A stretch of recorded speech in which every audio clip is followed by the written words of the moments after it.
सभासदों, माननीय अध्यक्ष जी,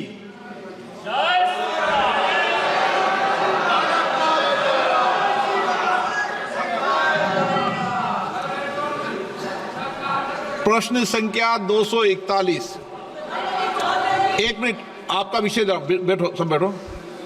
माननीय सदस्यगण, एक मिनट, बापू जी बिलाज, एक मिनट बैठिए, आप बैठिए एक मिनट। माननीय सदस्यगण, कल सदन में जो कुछ भी हुआ वो अत्यंत दुर्भाग्यपूर्ण है और किसी माननीय सदस्य विशेष रूप से महिलाओं पर विशेष टिप्पणी नहीं करना चाहिए।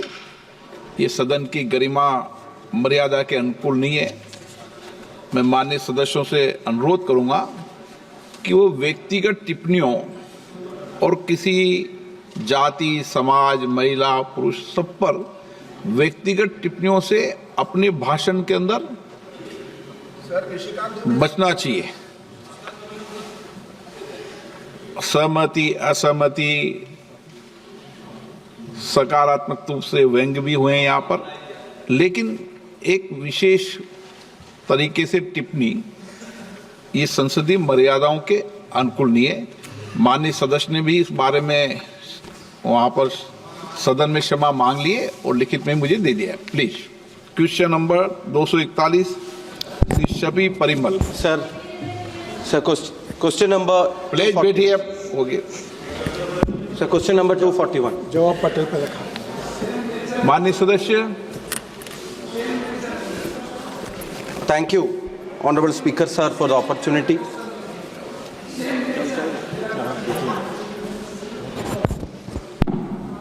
Sir, I would like to bring to your attention through this House about the difficulties faced by the people of Vadagara constituency due to the ongoing construction works and its delay of the national highway, sir. Sir, we have so many issues regarding underpasses, overbridges, the width of service roads, so many junctions being embankments, and so many other issues.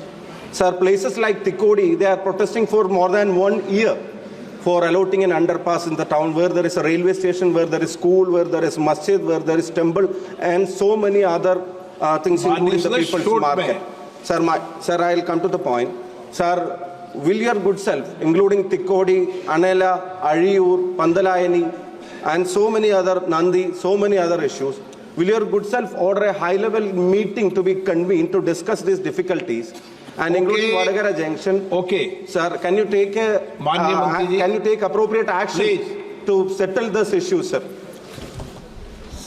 Honorable sir, regarding these problems, the Kerala is in such a situation that in Kerala the whole development is roadside development. One side school, one side colleges, a residential area is there. So everyone is demanding for underpass. If suppose we are going to implement, we have to make the road of underpass. And that is to be a big problem. So somewhere when there the road connectivity is there, we can make it. Somewhere because of the education institution also we consider. Even many of the member of parliament from Kerala many times come to me, and that is not up to the criteria also, we sanction that. But regarding this issue, I will call honorable member. Again, I will go through all the problems which already he present here, and I will try to find out the way out positively, that how it can be helpful for him. Thank you. Honorable supplementary.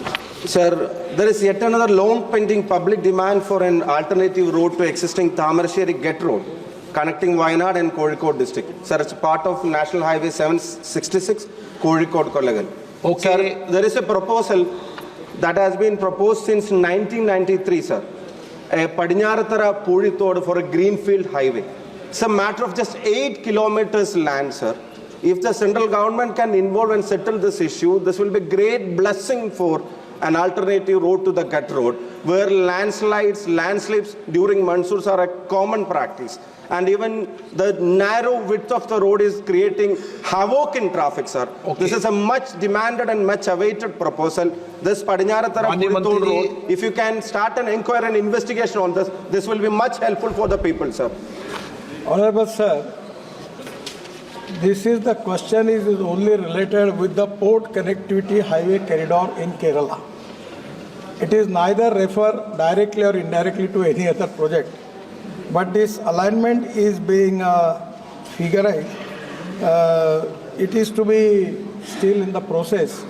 Again, when I have a meeting with him, I don't know the details about it, but at that time we will discuss. And I always positive about considering the convenience of the people by and large. I will try to find out the option and try to help. Shri E.B. Eden ji. Sir, thank you, sir. Sir, as the Honorable Minister have mentioned, the question is extremely related to the National Highway 966. As you already know, you were the Shipping and Port Minister, and you know the importance of the Kochi Shipyard Limited, which we are all proud to say that which built the first indigenous aircraft carrier INS Vikrant for this country. Sir, Cochin Port has an historical importance, sir. Sir, ये जो highway है आपने propose किया है, which is connecting the Nattur Junction, Vaitila, Arur, to the historical Cochin Port, which has very much significance in the construction. So, will this be a major interactive area where a cloverleaf flyover is built? Because it also intersects with the National Highway NH66 and NH66B. So, how is the project in process? How is the design? And we all know that port is in a very bad shape. Cochin Port is in a very bad shape. This highway would be extremely helpful for the development of the port also. Sir, this is the first time when after the government under leadership of Prime Minister Modi ji, we have decided to giving highest priority for the port development in the country. Anywhere in the world, in any country, the growth of that country is depending upon the ports, and that is very important. So in my ministry, actually previously I was a shipping minister. At that time the Cochin Shipyard is the flagship company of our government, and now that company is doing really very, very miraculous job, and they are well reputed, recognized in the whole world now. At that time it is to be, when it is going for capital market, there was very, very big response from the people of India. So no doubt, at that time we have also given some land to Cochin Shipyard in Cochin Port. But Cochin Port was making losses because there was big refinery at the old government constructed, but the pipeline was the problem. And 10 years I constantly pursuing, but this is the first time. Now the present Chief Minister has taken the interest and he complete that gas pipeline, and that's the reason now the economic viability of the Cochin Port is increased. So regarding the port connectivity, we have overall 108 port connectivity projects. The cost is 1,25,000 crore, and already we have decided to construct all this project, out of which this Mumbai-Kanyakumari highway, NH 966B, there is a spur we need to make Nettur to Vaitila Arur bypass with CIFT junction in Wellington Island is very important. The DPR is in the process. Within a month we will get the DPR, and immediately we will go for the tender and we will start this project. And at the same time, there are also 3 port connectivity projects in Kerala, that is 4-laning of NH 96B connecting Wellington Island to Kundanur, and the second is Alappuzha. This is non-major port providing ramps to the 6-lane elevated highway being developed from the Alappuzha beach, earlier road from State Highway, Alappuzha bypass intersection. And the third is Alikkal, that is also non-major port, and Azikal port proposed NH bypass and widening of 2 kilometers. So all 3 projects are in the DPR process. Within a month we will get the final DPR, and after that we will start with it. Shri Shashi Tharoor ji. Honourable Minister has forgotten one more, which is in the Vilnius port in my constituency, sir. As you know, the government is supposed to have worked with the state government, with the NHAI, to expedite approvals for interim and permanent cloverleaf intersection road connectivity to the Vilnius International Seaport, which, as you know, is supposed to be commissioned next month, sir. So there is a big lag between the progress in commissioning of the port and the need to modify the existing National Highway 66 in order to construct the highway to give us the port connectivity, which is this question that is before us, sir. What steps are you being able to take, sir, with the state government and the NHAI to ensure that this is done in a timely manner? Otherwise, we'll have a port and no roads to take the goods inside the country. Thank you, sir. Honorable Sir, what Mr. Shashi Tharoor is telling is very, very important. And at the time when I was shipping minister, I sanctioned that port. The problem is that the port is a private party taken by Adani Port.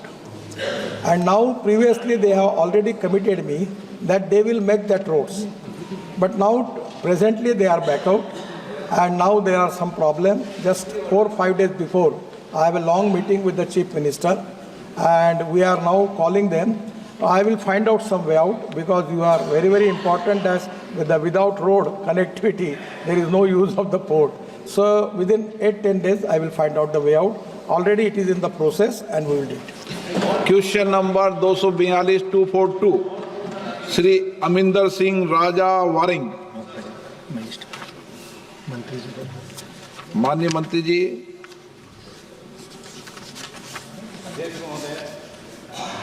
विवरण सभा पटल पर प्रस्तुत कर दिया गया है। श्री मनीष तिवारी जी। अध्यक्ष जी, आपका बहुत बहुत धन्यवाद। ये सवाल लुधियाना से संबंधित है, पर मैं आपकी अनुमति से थोड़ा सा एक व्यापक सवाल मंत्री जी से पूछना चाहता हूँ। 8 अप्रैल 2022 को जो फाइनेंस मिनिस्ट्री की स्थायी समिति है, उसने लघु और छोटे उद्योगों के ऊपर एक रिपोर्ट इस सदन के पटल पे रखी थी। उस रिपोर्ट में ये कहा गया है कि जो क्रेडिट गैप है एमएसएमई सेक्टर में, छोटे और लघु उद्योगों में, वो 20 से 25 लाख करोड़ का है। सिर्फ 40% ऐसे छोटे और लघु उद्योग हैं जो औपचारिक वित्तीय संस्थाएं हैं, उनसे फाइनेंस लेते हैं। और इस चीज से निजात पाने के लिए उस रिपोर्ट में ये सिफारिश की गई थी कि जैसे आपके किसान क्रेडिट कार्ड्स हैं, उसी तरह से आपके व्यापार क्रेडिट कार्ड्स की स्कीम को शुरू किया जाए। और ये इसलिए जरूरी है क्योंकि 30% जो भारत की जीडीपी है वो लघु और छोटे उद्योगों से आती है। 45% जो आपकी मैन्युफैक्चरिंग आउटपुट है वो छोटे और लघु उद्योगों से आती है, और 48% जो आपका एक्सपोर्ट है वो एमएसएमई सेक्टर से आता है।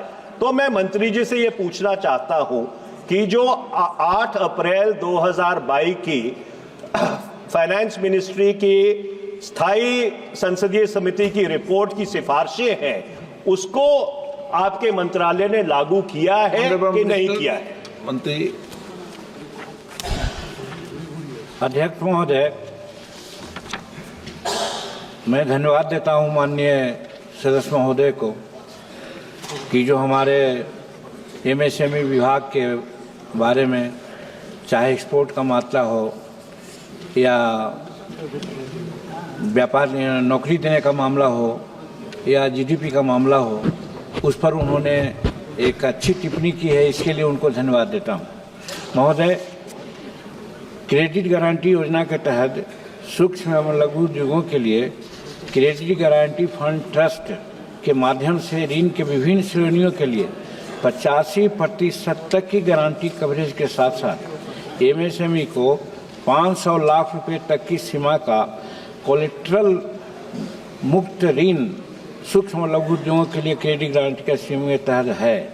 गारंटी सीमा को 2 करोड़ रुपये से बढ़ाकर 5 करोड़ रुपया कर दिया गया है और दिनांक 1/4/23 से वार्षिक गारंटी फीस के लिए स्टैंडर्ड दर 50% कम कर दिया गया है। Sir, question number 243 Shri Rajkumar Chahar. ये लुधियाना से संबंधित है, केवल लुधियाना से। ये परिप्रेक्ष्य में होता तो ठीक था। बड़े उद्योगों 243 माननीय मंत्री महोदय, माननीय सदस्य।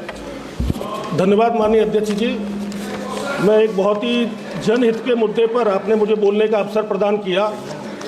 माननीय अध्यक्ष जी, मैं आपके माध्यम से मोदी सरकार और माननीय मंत्री जी को धन्यवाद देना चाहता हूं कि उन्होंने मोटर अधिनियम 1988 की धारा 162 के अंतर्गत सड़क दुर्घटनाओं में घायल के इलाज के लिए कैशलेस की व्यवस्था की कि उनका इलाज हो सके। लेकिन ये 6 राज्यों में मान्य किया गया। इसमें आयुष्मान भारत के अंतर्गत पीएम जन आरोग्य योजना के अंतर्गत ये योजना लागू की गई। लेकिन ये आसाम, हरियाणा, पंजाब, चंडीगढ़, पुडुचेरी, उत्तराखंड सहित केवल 6 राज्यों में है। वहीं माननीय अध्यक्ष जी, मैं आपके माध्यम से माननीय मंत्री जी से निवेदन करना चाहता हूं और पूछना चाहता हूं कि कैशलेस इलाज में जिन मरीजों के गंभीर दुर्घटनाओं में जो घायल हो जाते हैं, रीढ़ की हड्डी टूट जाती है, उनके सिर में चोट आ जाती है, कई जगह फ्रैक्चर हो जाता है, तो इसमें एक बाध्यता भी है कि दुर्घटना के 7 दिन के भीतर और 1.5 लाख रुपए तक का ही इलाज हो सकता है। तो मैं आपके माध्यम से पूछना चाहता हूं कि क्या ये योजना पूरे देश भर में लागू की जाएगी और 7 दिन और 1.5 लाख की जो बाध्यता है उसको क्या समाप्त करके उसको ओपन किया जाएगा? धन्यवाद। माननीय सभापति महोदय, हमारे देश में दुर्भाग्य ये है कि रोड एक्सीडेंट की संख्या लगातार बढ़ रही है। 4,80,583 क्रैशेस हुए और मरने वालों की संख्या जो 1.5 लाख थी वो 1,72,890 हुई है। नीति आयोग और एम्स के रिपोर्ट में ये आया है कि 30% ऑफ द टोटल डेथ जो है वो ड्यू टू जो मेडिकल इमरजेंसी में जो सर्विस मिलनी चाहिए, एक्सीडेंट जिनका होता है उनको न मिलने के कारण मृत्यु होती है।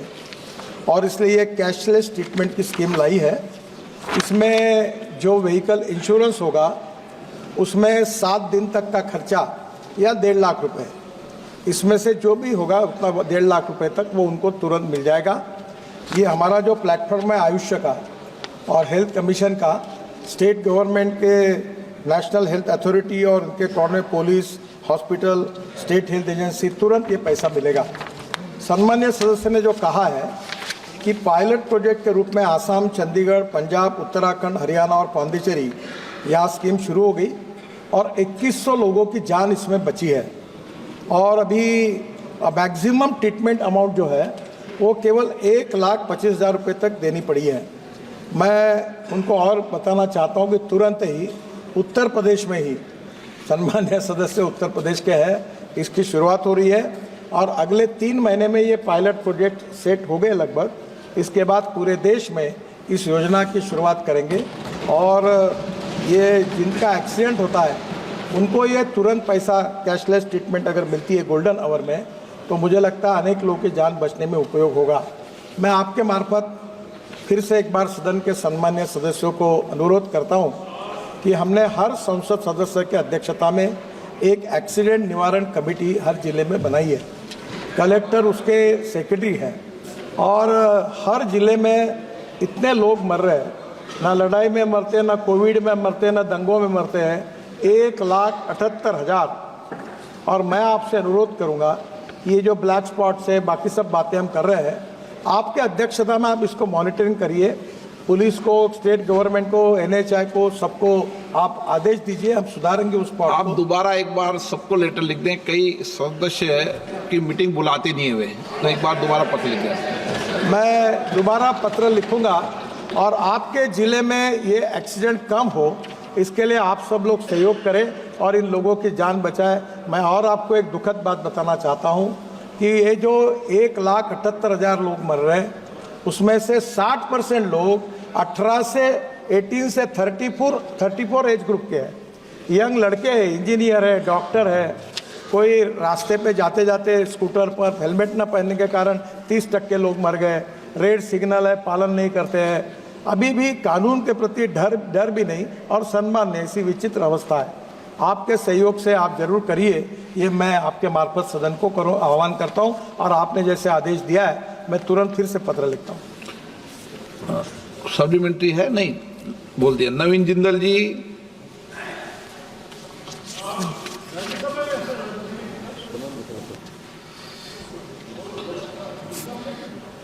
सतीश गौतम। अध्यक्ष महोदय, मैं आपके माध्यम से माननीय मंत्री जी से मोटर व्हीकल के संशोधन एक्ट में नेशनल रोड सेफ्टी बोर्ड की स्थापना की बात हुई थी, इसका स्टेटस क्या है और कब तक इस बोर्ड की स्थापना होना अपेक्षित है? आदरणीय अध्यक्ष महोदय, ये पिछले 6 साल पहले ये बोर्ड करने का निर्णय हुआ। उसके बाद में इसके ऊपर रिटायर्ड सेक्रेटरी अपॉइंट करना, वो कौन से ग्रेड का होना, तो अभी भी मुझे दुख है कि अभी तक पूरे अप्रूवल नहीं मिल पाए और इसके कारण ये बोर्ड का गठन नहीं हो पाया, पर मैं जल्दी ही कोशिश करके इसको करने की कोशिश करूँगा। Question number 244 244 Gurmeet Singh. Question number 244 sir. माननीय मंत्री महोदय। आप पटल पर रखें। माननीय सदस्य। माननीय मंत्री जी, आप अपने काम के लिए बहुत डेडिकेटेड हैं और आपने बहुत अच्छे हाईवेज पूरे देश में बनाए, लेकिन उन हाईवेज की वजह से गाड़ियां 110, 120, 150 तक भी कुछ लोग चलाते हैं। और अभी आपने जिक्र भी किया कि तकरीबन 2.25 लाख लोगों की मौत हर साल हो रही है और पिछले 10 साल में तकरीबन 15 लाख लोगों की मौत सिर्फ रोड एक्सीडेंट्स के कारण हो गई और डेली लगाएं तो 400 लोगों की मौत हो रही है। और माननीय मंत्री जी, पंजाब में पिछले 1 साल में अगर हम कंपैरिजन करें 2023 से, तो जो एक्सीडेंट्स का डेथ रेट है वो 47% कम हुआ है। उसका रीज़न है कि हमने एक डेडिकेटेड फोर्स, सड़क सुरक्षा फोर्स पंजाब में लगाई है। उसमें 1600 पुलिस ऑफिसर को डिप्लॉय किया है और हर 30 किलोमीटर के बाद एक टोयोटा की तकरीबन 40 लाख की गाड़ी लगाई गई है और उससे 47% जो डेथ रेट है वो कम हो गया। सो मैं मंत्री जी से सवाल करना चाहता हूं, क्या केंद्र सरकार भी आने वाले समय में कोई ऐसी डेडिकेटेड फोर्स का गठन करेगी कि जिससे रोड एक्सीडेंट कम हो सके? सम्माननीय स्पीकर महोदय, ये जो एक्ट है मोटर व्हीकल एक्ट, ये कॉन्करेंट लिस्ट में है। जो कानून बनाने के अधिकार राज्य सरकार को है उसको स्टेट लिस्ट कहा जाता है, जो भारत सरकार बनाती है उसको सेंट्रल लिस्ट कहा जाता है और जिसमें स्टेट और सेंट्रल दोनों करते हैं उनको कॉन्करेंट लिस्ट कहा जाता है। तो ये स्टेट गवर्नमेंट के अधिकार में है। मैं पंजाब सरकार को धन्यवाद दूंगा कि उन्होंने पॉजिटिवली प्रयास किया। आसाम सरकार ने भी एक्सीडेंट्स कम किए, पर मैं आपके सामने ये भी जानकारी देना चाहता हूँ कि देश में सबसे ज़्यादा एक्सीडेंट में मरने वालों की संख्या पे नंबर 1 पर है उत्तर प्रदेश, 23,652, टोटल एक्सीडेंट के 13.7%। दूसरे नंबर पर है तमिलनाडु, 18,347, 10.6%। तीसरा है महाराष्ट्र, 15,366 यानी 9% और मध्य प्रदेश 13,798 यानी 8%। मैं विशेष रूप से इन चारों राज्यों के मुख्यमंत्रियों से, एक से या तो उत्तर प्रदेश के मुख्यमंत्री से मैं भी लखनऊ गया था, मेरी डिटेल बातचीत हुई, उन्होंने इसको सीरियसली लिया है। बाकी भी मुख्यमंत्रियों से बात करके इसके लिए कोशिश करेंगे। सिटी जो है भारत की जिसमें सबसे ज़्यादा लोगों का डेथ होती है, उसमें पहले नंबर पर दिल्ली है, 1,457 डेथ दिल्ली में होती है।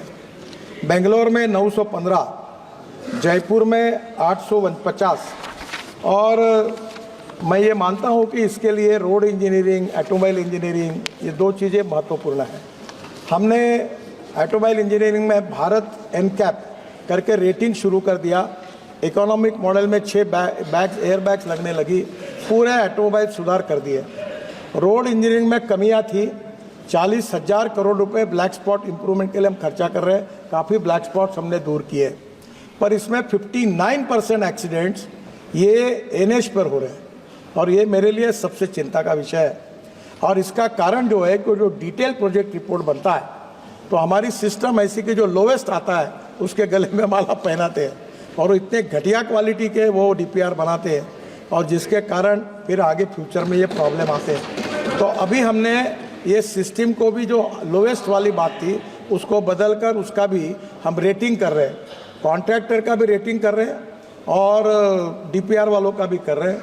और अभी तो मैं रोज़ 4-4, 5-5 कॉन्ट्रैक्टर, कल ही मैंने 5 लोगों को ब्लैक लिस्टेड कर दिया अब कॉन्ट्रैक्टर को और कंसल्टेंट को और अधिकारियों को जो भी निग्लिजेंस बताएगा उसके ऊपर कड़ी कार्रवाई करने के बारे में कोई सहानुभूति किसी के प्रति रखेंगे नहीं, क्योंकि लोगों की जान बचाना आवश्यकता है और निश्चित रूप से हम करेंगे। एक इम्पॉर्टेंट चीज़ है कि देश में 18 लाख ड्राइवर्स की कमी है और ये जो एक्सीडेंट हुए हैं इसमें जिनके पास ड्राइविंग लाइसेंस नहीं था और जो आजकल क्या बताए अध्यक्ष महोदय, हमारे देश में ट्रेलर और ट्रक पर जो कंडक्टर होता है वो चुपचाप ड्राइविंग सीख के वो चलाना चालू कर देता है। हम दुर्भाग्यवश मुझे कहना पड़ रहा है कि दुनिया में ऐसा जो देश है नंबर 1 पर जहां आसानी से ड्राइविंग लाइसेंस मिलता है उस देश का नाम भारत है। हम इसको सुधार रहे हैं, स्टेट गवर्नमेंट के सहयोग से इसको काफ़ी स्ट्रिक्ट करने की कोशिश कर रहे हैं और मेरा विश्वास है कि भी हमने एक तय किया है कि मैं सब मेंबर साहब को आह्वान करूंगा कि मैं आपको driving centre, driving training centre और फिटनेस सेंटर हर जिले में, हर तालुका प्लेस पे एक शुरू करने की योजना हमने बनाई है। उसमें आर्थिक मदद कर रहे हैं, करीब 75 हमने खोले हैं, अभी हमको 1000 खोलने के हैं। आप आपके कॉन्स्टिट्यूंसी में आप प्रपोजल स्टेट गवर्नमेंट के थ्रू आइए, मेरे पास एक स्कीम लेके जाइए और ट्रेन ड्राइवर बनाए। विशेष रूप से ट्राइबल एरिया जो है, जो सोशली, इकोनॉमिकली, एजुकेशनली बैकवर्ड है, रूरल एरिया है जहाँ एम्प्लॉयमेंट नहीं है, वहाँ फिटनेस सेंटर और ड्राइविंग ट्रेनिंग सेंटर का कॉम्बिनेशन हमने किया है। 8 दिन में वो स्कीम को हम डिक्लेयर करेंगे और आप इसमें आकर ट्रेन ड्राइवर भी तैयार होंगे और फिटनेस के कारण 15 साल के बाद जो गाड़ियाँ बाद में स्क्रैपिंग करनी है उसकी सुविधा प्राप्त होगी। दोनों में आपके कॉन्स्टिट्यूंसी में इस उपक्रम के लिए आप सहयोग करें, ये भी मैं अनुरोध करता हूँ। श्री गौरव गोगोई जी। हाँ, आपका सप्लीमेंट्री। धन्यवाद मंत्री जी। सर, मैं माननीय मंत्री जी से पूछना चाहता हूं कि जैसे जो विकसित देश हैं, जैसे जापान है, स्वीडन है, ऑस्ट्रेलिया है, तो उन्होंने कि 0 डेथ्स इन रोड एक्सीडेंट्स कोई टाइमलाइन तय कर दी है। क्या हमारी भारत सरकार ने भी कोई टाइमलाइन तय की है कि 0 डेथ्स इन रोड एक्सीडेंट्स में हो? इस कंट्री में सम्माननीय स्पीकर महोदय, मैं उनकी भावना को समझता हूं और मैंने 11 साल हुए इस मिनिस्ट्री में। स्वीडन ने 0 किया है, नो एक्सीडेंट। बहुत से देशों ने रिकॉर्ड किया। मैं जब वर्ल्ड कॉन्फ्रेंस में जाता हूं तो मुंह छुपाता हूं, क्योंकि सबसे गंदा रिकॉर्ड अगर वर्ल्ड में किसी का है तो हमारे देश का है। और मैं आपको बहुत ट्रांसपेरेंट हूँ, इसलिए सीधी बात बता देता हूँ कि मैंने ये कहा था कि 2024 समाप्त होने के पहले 50% डेथ और एक्सीडेंट हम कम करेंगे। कम तो हुए नहीं, उल्टा एक्सीडेंट और बढ़ गए। और ये एक ही सब्जेक्ट है कि जिसमें हमारे डिपार्टमेंट को सफलता नहीं मिली। उसके वेरियस रीजंस हैं। मैं आपको यही बताता हूँ कि जब तक समाज का सहयोग नहीं मिलेगा, ह्यूमन बिहेवियर नहीं बदलेगा, कानून के प्रति सम्मान पैदा नहीं होगा, तब तक ये मुश्किलें हैं। आप सबके सहयोग से पहला तो टारगेट हमारा फेल हो गया और उसको स्वीकार करने में मुझे कोई संकोच नहीं है, क्योंकि सच्चाई है। पर इसके बाद फिर हम तेज़ी से और काम तो लगे आपके सहयोग से। हम निश्चित रूप से आगे कोई टारगेट तो तय नहीं किया, पर कम करने की लगातार कोशिश करते हैं। और मैं इसलिए संवेदनशील हूँ कि मैं एक एक्सीडेंट का भुक्तभोगी हूँ। मैं लीडर ऑफ अपोजिशन था महाराष्ट्र में, विधानमंडल में, और पुलिस प्रोटेक्शन में पुलिस की सायरन वाली कार के साथ मेरे ड्राइवर को कैटरैक्ट था। मेरी पत्नी, मेरा बेटा और बेटी पूरे ट्रक के नीचे चले गए। वो टायर के कारण जो पीछे लटकता है उसके कारण जान बची है और मैंने 2 साल में हॉस्पिटल में था। तो मैं इसके प्रति तो बहुत ही ज़्यादा संवेदनशील हूँ। पर दुर्भाग्यवश बहुत कोशिश करने के बाद भी जो कम ही है तो हुई नहीं, उल्टी बढ़ी है। ये चिंता का विषय है। आप सबके सहयोग से इस उद्देश्य को पूरा करने की कोशिश करेंगे।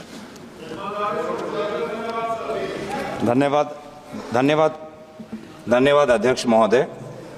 प्रश्नकाल के समय चंद ही मंत्री हैं जो अगर समय भी ले तो हमें कोई आरोप नहीं, हमें कोई मुश्किल नहीं, क्योंकि पूरी जो आपकी बात होती है सकारात्मक होती है। रोड एक्सीडेंट्स के मामले में आपके उत्तर में विवरण है कि असम में लगभग 27,000 एक्सीडेंट्स हुए हैं और ज़्यादातर एक्सीडेंट्स उसी चीज़ के कारण हुआ जिसमें आपने अपने खुद का उदाहरण दिया कि ये ट्रक ओवरलोड होके आते हैं, बड़ी स्पीड में जाते हैं और रात के समय जब फॉग, और विशेष रूप से अब जो फॉगी कंडीशंस होते हैं शीतकालीन समय में, वो रात के या सुबह के 1 बजे 4 बजे जब जाते हैं, तो क्या आपकी मंत्रालय क्या कर सकते हैं इस संदर्भ में? क्या जो लाइटिंग के संदर्भ में क्या हाईवे कॉन्ट्रैक्टर्स अलग अलग जगह पे लाइटिंग डाल सकते हैं? क्या अलग अलग जगह पर लॉ एंड ऑर्डर कॉन्करेंट है क्या, लेकिन क्या आप सीसीटीवी कैमरा लगा सकते हैं ताकि जानकारी पुलिस तक पहुंचे, डेटा आपके पास रहे और जानकारी पुलिस तक पहुंचे ताकि जो भी ट्रक ओवर स्पीड कर रहा हो उसको हम पहले ही रोक ले? क्या इस प्रकार की कोई सकारात्मक सोच? और सर, एक और कारण मेरे क्षेत्र में ये है और आपको भी पता है कि जोरहाट के लोकसभा क्षेत्र में वो कितने साल हो गए, कितने कॉन्ट्रैक्टर चेंज हो गए, लेकिन वो NH-37 हमारा संपूर्ण नहीं है। बहुत खराब वहाँ पे डिज़ाइन है, जिसके कारण ट्रक्स और ये लाइटिंग के कारण बहुत ही वहाँ पे एक्सीडेंट्स हो रहे हैं। तो जोरहाट में क्या आप डेडलाइन, क्या आपकी मंत्रालय अभी कोई डेडलाइन दे पाएंगे कि वहाँ का हाईवे का काम कब संपूर्ण हो जाएगा? धन्यवाद सर। अन्य स्पीकर महोदय, दिक्कत यह है कि रोड पर ट्रक खड़ा करते हैं हमारे NH के ऊपर। मैं बोलता हूँ उसके ऊपर कार्रवाई करो, तो कार्रवाई करने का अधिकार लॉ एंड ऑर्डर राज्य सरकार का होता है। अभी हमने एक इससे तंग आकर एक नया टेक्नोलॉजी करके नियम लगाया कि अब ऑटोमेटिक एक्सल जो है उसमें वेट मैनेजमेंट सिस्टम हमने तैयार किया है और ट्रक के ऊपर लिख के आएगा कि वजन कितना डाला हुआ है, ताकि आप इतने लोगों पर, मैं बोल नहीं सकता आपको इसमें क्या क्या होता है, तो इसलिए मुझे लगता है कि ये भी होगा। और जोरहाट झांझी, ये आपका विषय है, मैं भी इसकी 10-12 मीटिंगें ले चुका हूँ, चीफ मिनिस्टर भी परसों आए, वो भी कह रहे थे। अब लगभग फरवरी 2025 तक ये काम पूरा होगा और अब नया कॉन्ट्रैक्टर ने दिया है और अब काम गति से चल रहा है, पर फरवरी 2025 को वो पूरा होगा। और ये जो कैमरे हैं ये हमने लगाए हैं और अभी हमने किया है कि हमारे पास खाली जगह पड़ी थी, तो हमने एक हम सफ़र करके योजना चालू की है, जहाँ पेट्रोल डीजल गैस स्टेशन होगा और वहीं बाजू में एक छोटा रेस्टोरेंट ढाबा भी होगा और कम से कम 10 ट्रक और 15-20 कार का पार्किंग होगा और वो छोटे जगह पर एक वॉशरूम टॉयलेट्स भी होंगे और उसमें ट्रक वगैरह अंदर जाके जाएंगे। जो रोड पर पार्किंग करते ये एक प्रॉब्लम। दूसरा प्रॉब्लम हाई स्पीड, ये प्रॉब्लम नहीं है, पूरे वर्ल्ड में हाई स्पीड चलती है। प्रॉब्लम वो है हाई स्पीड नहीं करना चाहिए, उसमें दो मत है, पर प्रॉब्लम लेन डिसिप्लिन का है और लेन डिसिप्लिन में ये इधर से उधर ट्रक वाला लेन बदलता है और स्कूटर वाले उसके अंदर घुसते हैं, तो वो नीचे में गाड़ी है और स्कूटर वाले उसमें जाते हैं। तो लेन डिसिप्लिन का पालन करना, इसके लिए अभी कुछ जगह कैमरे शहरों में लगे हैं, फाइन भी लगने लगे हैं बहुत। मुझे भी फाइन लगा, 2 बार भरना पड़ा मेरे कार को मुंबई में, तो ये अभी वो कैमरा में आता है, अब लोग उसकी भी तकरार कर रहे हैं। तो प्रॉब्लम ये है कि ये जितना इंटेलिजेंट ट्रैफिक सिस्टम है वो करेंगे और उसके साथ साथ मन में ह्यूमन बिहेवियर जब तक नहीं बदलेगा। अब पूरे फिल्म स्टार अमिताभ बच्चन हर साल अभी कार्यक्रम है, सबकी मदद कर रहे हैं, क्रिकेटर की मदद ले रहे, सेलिब्रिटीज़ को ले रहे, स्कूल में कार्यक्रम कर रहे हैं। मैं आपको आह्वान करता हूं कि आपके एरिया में स्कूल के बड़े बड़े कार्यक्रम करिए, हमारे डिपार्टमेंट आपको सहयोग करेगा, एजुकेशन इंस्टीट्यूशन, यूनिवर्सिटीज़, ताकि हम रूल्स ऑफ द रोड के बारे में हम लोग उसका पालन करेंगे, वायोलेशन नहीं करेंगे। अब मेरे सामने एक लाइट सिग्नल लगने के बाद गाड़ी घुस जाती बीच में, वो आई और दूसरे ने डैश मार दी, मैंने आंखों से देखा। इतनी जल्दी क्यों करते हो? रेड सिग्नल लगा तो रुक जाओ ना। ये छोटी छोटी बातें जो है ये आपके सबके सोसाइटी के ऑल स्टेक होल्डर्स के सहयोग के बिना नहीं होगा। मैं आपको एक बात बताता हूँ, विदेश जाते हैं, मैं चॉकलेट खाता हूँ तो मैं नेचुरली वो अपने जेब में रखता हूँ और हिंदुस्तान में खिड़की से फेंक देते हैं। अब प्रॉब्लम ये है कि हमें बदलना पड़ेगा और छोटे बच्चों के लिए कोर्सेस लगा है, कैंपेन चल रही है। वैसे आप लोग भी आपके कॉन्स्टिट्यूशन में इसकी मदद करिए। बस बॉडी कोड, ये एक मेरे से गलती हुई। हर बार ये हथौड़ा लेके रोड पर खड़े होकर बस बॉडी बनाते थे और मैं जब करता था तो मेरे पर गरीब लोग हम बेकार हो जाएंगे, ये लुधियाना, पंजाब, इंदौर, हर बार का गरीबों का कैसा होगा। मैं हर बार उनको एक्सटेंशन देता था। हमारे समृद्धि महामार्ग पर एक प्राइवेट बस पूरी तरह एक्सीडेंट हो गया, जल गई और 45 लोग जल के मर गए। जब यह बात देखी तो मुझे लगा कि ये तो अपनी गलती है। अब हमने इंटरनेशनल स्टैंडर्ड का बस कोड 24 से लागू कर दिया है। इसके बाद हिंदुस्तान में हर बस ये इंटरनेशनल स्टैंडर्ड के सेफ्टी के माध्यम से होगी और जब बस में अगर एक्सीडेंट होगा तो इतनी बड़ी कांच होगी और बाजू में वो प्लास्टिक की हथौड़ी होगी, उसको खोद के वो बाहर निकल सकेंगे। ताकि हमने अभी जो हमारी लोग हैं उनके जीवन के साथ खिलवाड़ किसी भी हालत में नहीं करना, ये हमने निश्चित किया। माननीय सदस्यगणों, पूरा सदन इस बात को लेकर चिंतित है। मैं सदन में सभी माननीय सदस्यों से आग्रह करता हूं, यहाँ पूरा देश बैठा है। हमारी अध्यक्षता के अंदर एक कमेटी भी है। हमको गंभीर प्रयास करना चाहिए कि हम सड़क दुर्घटनाओं को रोकने में कामयाब हो सकें, और इसके लिए जब तक हम समाज में जागृति नहीं करेंगे, विशेष रूप से नौजवानों को इस गंभीर दुर्घटनाओं के बारे में नहीं बताएंगे, जब तक हम दुर्घटनाओं को कमी नहीं कर पाएंगे। इसलिए समाज को जागृत करना, दिशा देना, ये भी हम सब जनप्रतिनिधियों का दायित्व है।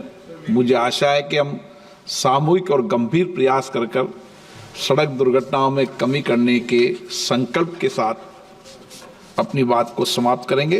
अब क्वेश्चन नंबर 245 श्री ओम प्रकाश भूपाल सिंह उर्फ पवन। प्रश्न क्रमांक 245। जवाब पटेल पर।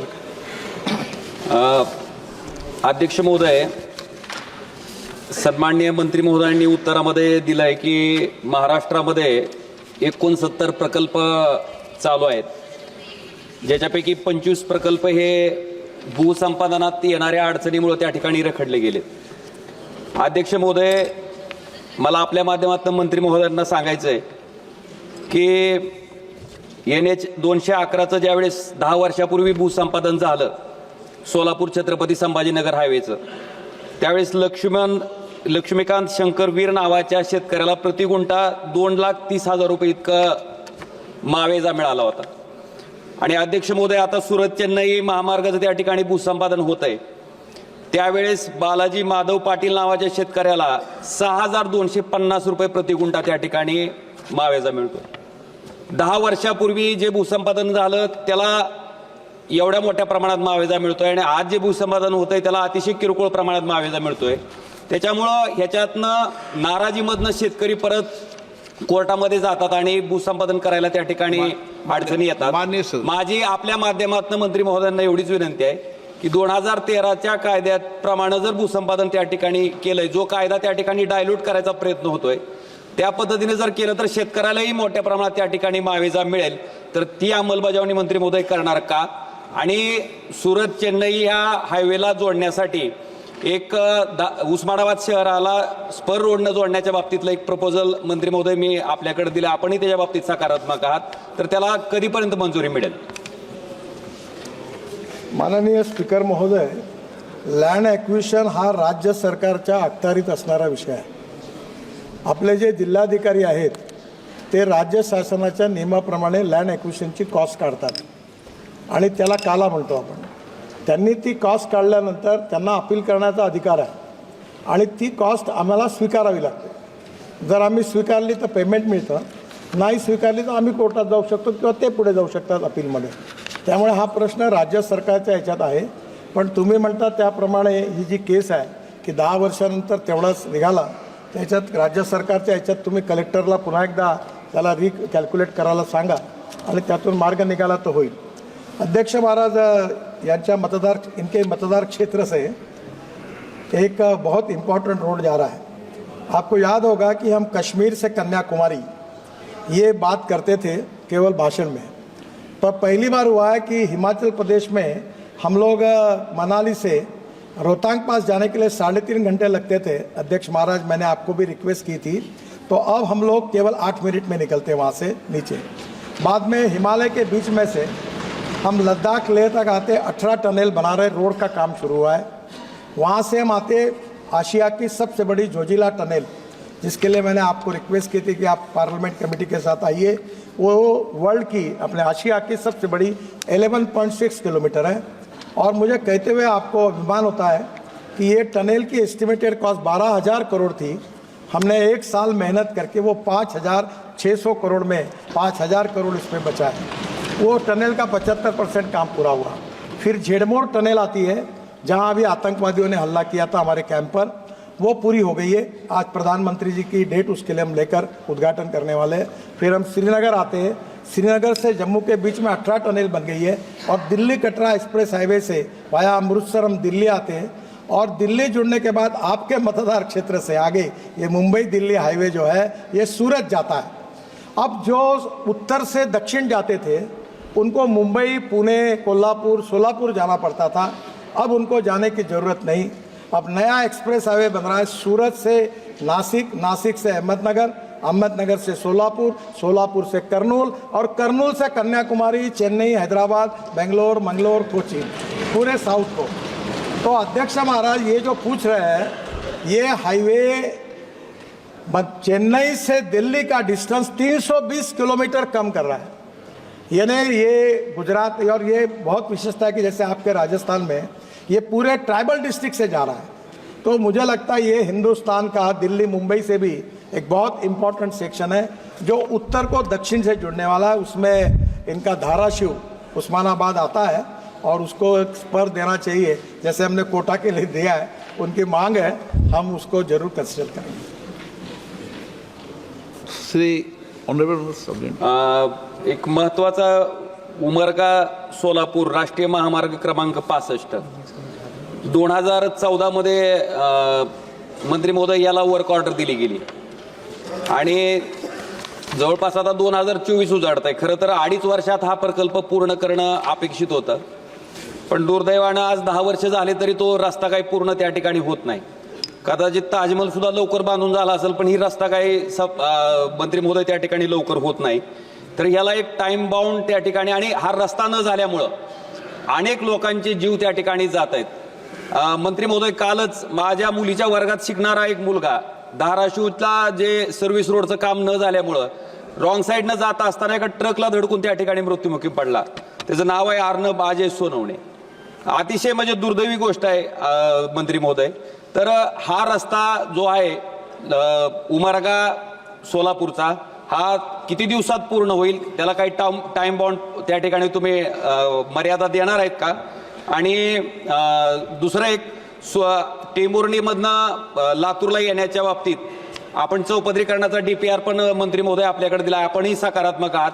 गडकरी साहेब, तुमचं प्रचंड नाव आहे, फक्त ह्या उमरगा आणि सोलापूरच्या रस्त्यामुळे तुम्ही प्रयत्न करताय, करत नाहीत असं नाही। मी जेव्हा जेव्हा तुमच्याकडे आलो त्यावेळेस तुम्ही त्या ठिकाणी सकारात्मक प्रतिसाद दिलाय, पण ह्याला एक टाइम ठरवून त्या ठिकाणी त्या वेळेत हा रस्ता त्या ठिकाणी पूर्ण व्हावा, ही एक माझी मागणी आहे। आणि टेंभुर्णीपासनं लातूरपर्यंत जो हे आहे हायवे आहे त्या चौपदरीकरणाचा DPR आपल्याकडे आलाय, त्याला तात्काळ मंजुरी मिळून तोही पूर्ण व्हावा।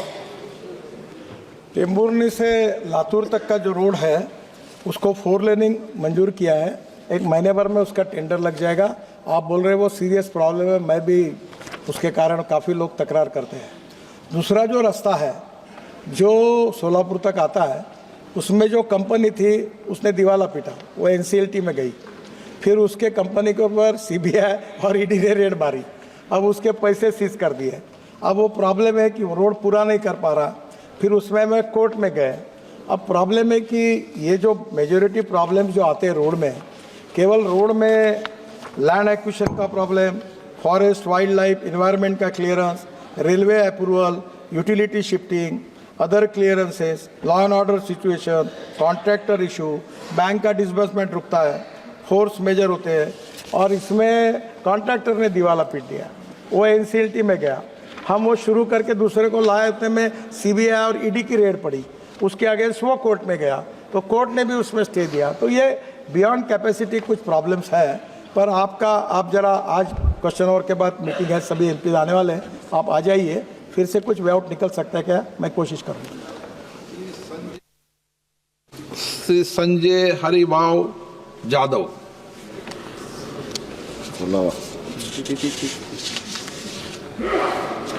अध्यक्ष महोदय, मंत्री महोदय ने सविस्तर जानकारी दी है, मगर फिर भी मैं माननीय मंत्री महोदय से जानना चाहता हूं कि परियोजनाओं को पूरा करने में भूमि अधिग्रहण की समस्या के कारण देरी हुई है, उसको किस तरह पूरा किया जाएगा, और इसमें महाराष्ट्र के परभणी संसदीय क्षेत्र की कुल कितनी राष्ट्रीय राजमार्ग योजनाएं हैं?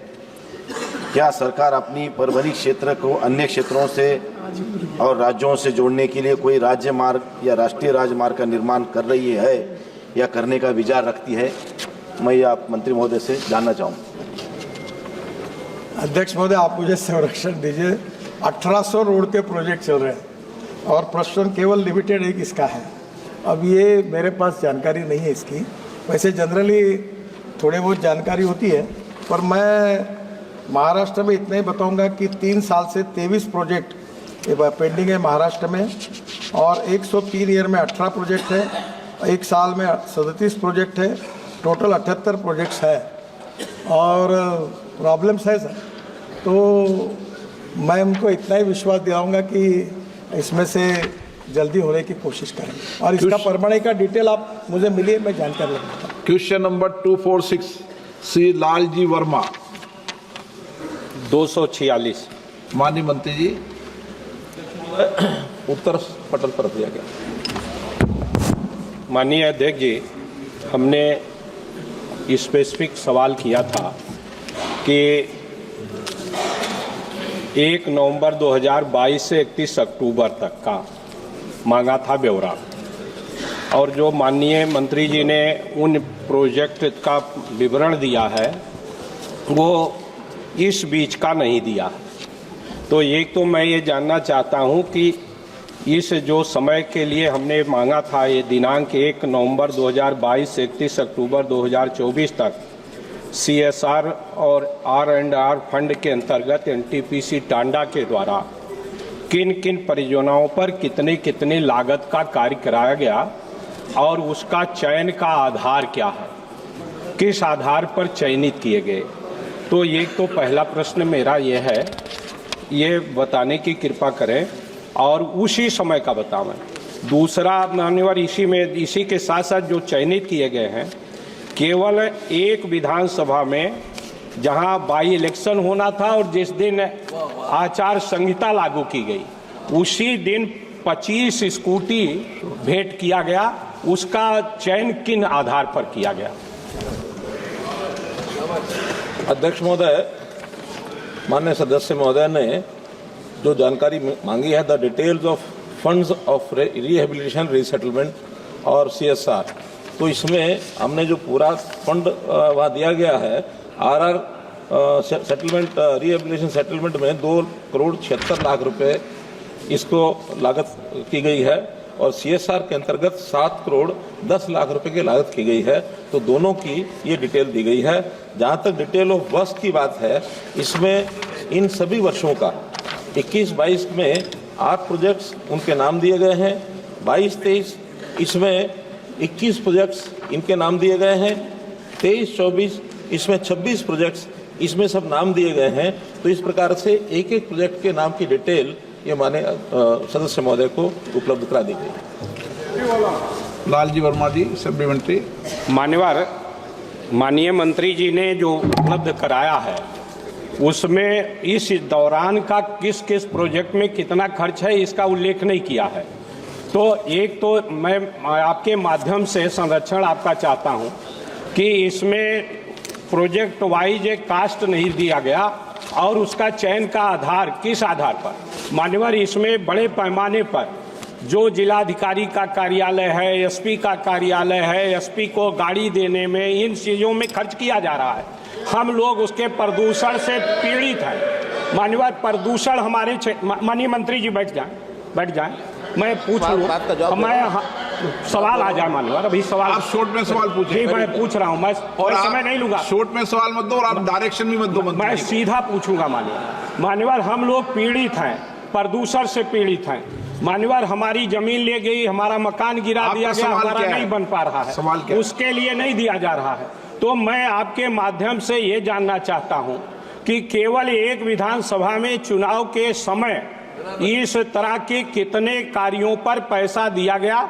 दूसरे इसमें दिया गया कि स्थापना दिवस पर, स्थापना दिवस 29 सितंबर 2023 में हुआ, 24 में नहीं हुआ, उससे उस पर जो खर्च किया गया वो किसके आधार पर दिया गया? मान्यवर, दूसरा मेरा मानना है कि इसका चयन करने का जो प्रोजेक्ट लिए जाते हैं। अध्यक्ष महोदय, कॉर्पोरेट सोशल रिस्पॉन्सिबिलिटी ये कंपनीज एक्ट का सेक्शन बता रहा हूँ। आप वरिष्ठ सदस्य हैं। अध्यक्ष महोदय, ये कॉर्पोरेट सोशल रिस्पॉन्सिबिलिटी का प्रावधान ये कंपनीज एक्ट के सेक्शन 135 में किया गया है और इसमें बहुत विस्तार से सारा सिस्टम बनाया गया है कि जो भी कंपनी जिसका वर्ष के अंदर 500 करोड़ रुपया या इससे अधिक टर्नओवर होगा अथवा जिसकी नेटवर्थ 500 करोड़ रुपया लेकिन टर्नओवर 1000 करोड़ रुपया होगा, प्रॉफिट 5 करोड़ या इससे अधिक होगा, तो ऐसे कंपनी को एक अपनी CSR कमेटी बनानी होगी और वो CSR कमेटी उसके प्रावधान दिए गए हैं अंडर शेड्यूल 7 जिसमें 12 तरह की एक्टिविटीज को शामिल किया गया है और वो कमेटी बैठ के तय करेगी कि इसमें से किस किस एक्टिविटी की जो डिमांड आई हुई है उस डिमांड के आधार पर कितना पैसा कहाँ खर्च करना है। इस खास करके जिस प्रश्न की बात की जा रही है इसमें स्पष्ट बताया गया है कि जो NTPC की प्रावधान उस कमेटी ने बनाए हैं उसके अंदर डिस्ट्रिक्ट एडमिनिस्ट्रेशन को उसमें बताया गया कि डिस्ट्रिक्ट एडमिनिस्ट्रेशन से जो डिमांड आएगी उसको भी कंसल्ट किया जा सकता है, पंचायतों से डिमांड आएगी उसको किया जा सकता है, उनके अपने सर्वे हैं उसमें भी किया जा सकता है, किसी भी प्रकार की सेंट्रल गवर्नमेंट की गाइडलाइंस वो भी की जा सकती हैं। ऐसे बहुत से प्रावधान किए गए हैं। इस पर्टिकुलर केस के अंदर डिस्ट्रिक्ट एडमिनिस्ट्रेशन ने और एक पत्र लिखा जिसमें ये कहा गया कि ऐसे इस क्षेत्र के अंदर 25 इलेक्ट्रॉनिक स्कूटी दे दी जाए, उस प्रावधान के अंतर्गत आता है। जहां तक इसकी डेट की बात है कि किस डेट को दिया गया और चुनाव के समय दिया गया, पहली बात तो जानकारी ये है कि चुनाव के बाद का सारा विषय है क्योंकि लोकसभा का चुनाव ये सितंबर में समाप्त होता है, ये अक्टूबर के अंदर सारा कुछ डिस्ट्रीब्यूशन हुआ है। 1 अक्टूबर 24 की डिस्ट्रिक्ट एडमिनिस्ट्रेशन की ओर से पत्र दिया गया है। अगली बात बैठिए, अगली बात अगर किसी प्रकार का कोई चुनाव से जुड़ा विषय है तो चुनाव का जुड़ा विषय हमारे सदस्य महोदय ये विषय चुनाव आयोग का होता है। इनको किसी प्रकार का वहां कोई उल्लंघन लगता है कि चुनाव प्रक्रिया के अंतर्गत ये हुआ है तो चुनाव आयोग को शिकायत करनी चाहिए और उसमें कोई ना कोई इनको एक्शन लेना चाहिए, इसमें कोई आपत्ति नहीं है। लेकिन ये सब उसके बाद के विषय है, इसका चुनाव से कोई लेना देना नहीं है, इसका कोई लेना देना नहीं है। और ऐसे एक से इसमें कुल मिलाकर अगर इस प्रकार से इन 28 जो सूची दी गई है ये 28 स्कूटी जो दी गई है, इन 28 स्कूटी का पूरा विवरण दिया गया है कि किस किस परिवार को किस किस महिला को दिया गया है और महिलाओं का सशक्तिकरण वो उसमें प्रावधान दिया है। हम एक तरफ तो लखपति दीदी की बात करते हैं, एक तरफ महिलाओं के सशक्तिकरण की बात करते हैं और एक 28 स्कूटी अगर ऐसे गरीब परिवारों में ऐसे परिवारों में दे दी जाती है तो हमारे सदस्य महोदय को इसका आपत्ति होती है। मुझे समझ से परा लगता है, समझ से परे है। यानी क्या ये चाहते हैं कि ऐसे समाज को मदद न की जाए? क्या ये चाहते हैं कि महिलाओं को और किसी प्रकार की सहायता न दी जाए? क्या उनके सशक्तिकरण के ये विरोधी हैं? अगर ये विरोधी हैं तो फिर इनको सदन में स्वीकार करना पड़ेगा कि इस प्रकार की छोटी छोटी बातों पर आपत्ति और वो चुनाव को लेकर करते हैं। ये शर्म आने वाली बात है, ये शर्म की बात है। आप जैसे लोग श्री जी के पड़वी अब बोलो ना भाई।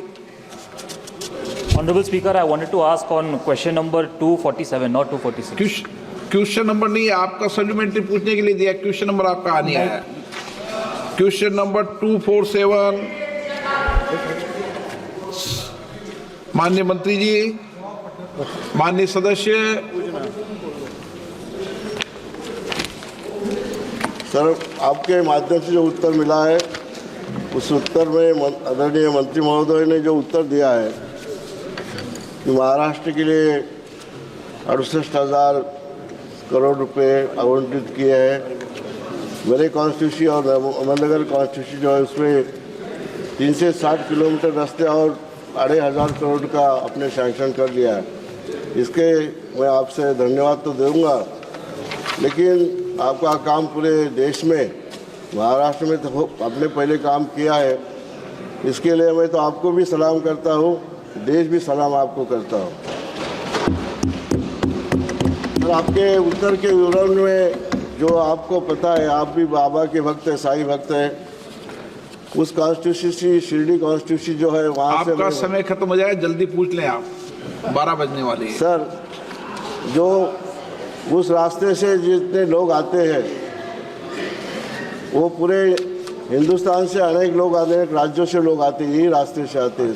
सावलीवीर तो अहिल्या नगर 12 साल से ये रास्ता इतना खराब हो रहा है कि आने वाला हर एक भक्त गाली दे के चला जाता है। अनेक एक्सीडेंट भी इसके ऊपर हुए हैं। आप माननीय सदस्य सवाल पूछ लें, नहीं तो समय खत्म हो जाएगा, इसलिए मैं आपको आग्रह कर रहा हूं। सर, ये रास्ता जल्दी से जल्दी हो, ओके, ये मेरी विनती है। माननीय मंत्री जी। सर, सम्मान्य सदस्य जो कह रहे हैं वो वस्तुस्थिति है, पर ये मालूम नहीं क्या हुआ, 3 बार टेंडर निकला, 3 कॉन्ट्रैक्टर भाग गए, एक की बैंक गारंटी जो है वो फ्रॉड निकली, और एक अभी कल जब आया तो 2 ही कॉन्ट्रैक्टर ने भरा, और उसमें फिर सवाल पूछा अधिकारी ने मुझे, तो वो भी कैंसिल करने का मैंने आदेश दिया।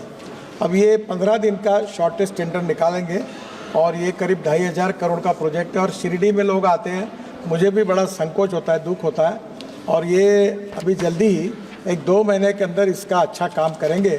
अब ये नया टेंडर अब निकल रहा है, तो वहाँ के जो सांसद है उन्होंने भी मांग की थी कि इसको कंक्रीट का बनाए, क्योंकि वहाँ की सिचुएशन ख़राब है, पर उसका अध्ययन करके मैं जल्द से जल्द एक काम शुरू करूँगा।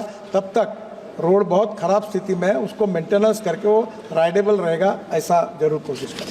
Sir, supplementary sir. हाँ, सप्लीमेंट्री सर, इसके बारे में मेरा जो दूसरा एक प्रस्ताव है आपके, मैंने उसका आपको निवेदन भी दिया है। शाहपुर टू गेवराई, यही अनेक जिले और हमारे महाराष्ट्र के लिए इतना इम्पोर्टेंट है, वो आप जल्दी से जल्दी सैंक्शन करें। दूसरा, मैं आपको एक सुझाव तो नहीं दे रहा हूँ, लेकिन बता रहा हूँ कि जो रास्ते बिकॉज ऑफ टेंडर की जो न्यूनतमता 40% 50% तक जाते हैं, ये इसके रोकने के लिए कुछ ऐसा एक प्रस्ताव आप बनाए। दूसरा, मैं एक जिम्मेदार, इसको जो रास्ते बनाते हैं ठेकेदार और जो इंजीनियर होते हैं, उसको उनके ऊपर निश्चित रूप से जवाबदारी रखनी चाहिए, उसके लिए कुछ नया लॉ बनाना चाहिए। ये मेरी एक विनती रहेगी। सम्मान्य स्पीकर महोदय, ये सच्चाई है कि हमने बीच में बड़े बड़े लोग ही कॉन्ट्रैक्ट लेते थे, तो टेक्निकल और फाइनेंशियल जो क्राइटेरिया था उसको हमने डाइल्यूट किया ताकि और लोग कॉन्ट्रैक्टर बने, पर ये लोगों को ये हमने जो दिया इसका गलत इफेक्ट आया। 40% बिलो, 38% बिलो, 42% बिलो, अभी तो 50% बिलो। अब ऐसा है कि जो टेंडर बिलो भरता है उसको देना पड़ता है। तो अभी हमने ये टेक्निकल और फाइनेंशियल नॉर्म्स जो थे वो एक तरफ इतने लिबरल किए थे, अब उसको हम फिर बीच में आकर थोड़ा कड़क कर रहे हैं ताकि ये इस प्रकार से क्वालिटी काम हो, और इस प्रकार से जो लोग हैं उनके काम के बारे में कॉन्ट्रैक्टर भी अच्छे डेवलप हो। तो थोड़ा बीच में हुआ है, ये अच्छे भाव से हमने किया था। दुर्भाग्य से जो छोटे लोग जो है मैंने मजाक में कहा कि जो गधे थे उनको हम लोग घोड़ा बना दिया, तो उसके परिणाम भुगत रहे हैं। तो अभी फिर से घोड़े ही बनाएंगे, अब उसको दुरुस्त कर। ये डिलीट कर देना शब्द। Shri G K Padvi. Thank you speaker sir for allowing me to speak. मला मंत्री महोदयांना एक प्रश्न विचारायचा आहे की पिंपळनेर ते सटाणा रस्ता ते किलोमीटर 21/427 ते 64 या भागाजवळील रस्त्याची अवस्था अत्यंत वाईट आहे साहेब. रस्त्याच्या मोजमापात काही समस्या असल्याचे दिसते आहे आणि हा रस्ता लवकरात लवकर काँक्रिटीकरण करणं आवश्यक आहे, अन्यथा या रस्त्यावर मोठे अपघात होण्याची शक्यताच आहे साहेब. तर मी आपल्याला विनंती करतो की या प्रकरणात आपण तातडीने लक्ष घालावे. हे 3 वर्षापासून प्रलंबित आहे साहेब, तर आपण लक्ष घाला. धन्यवाद. लक्ष घाल.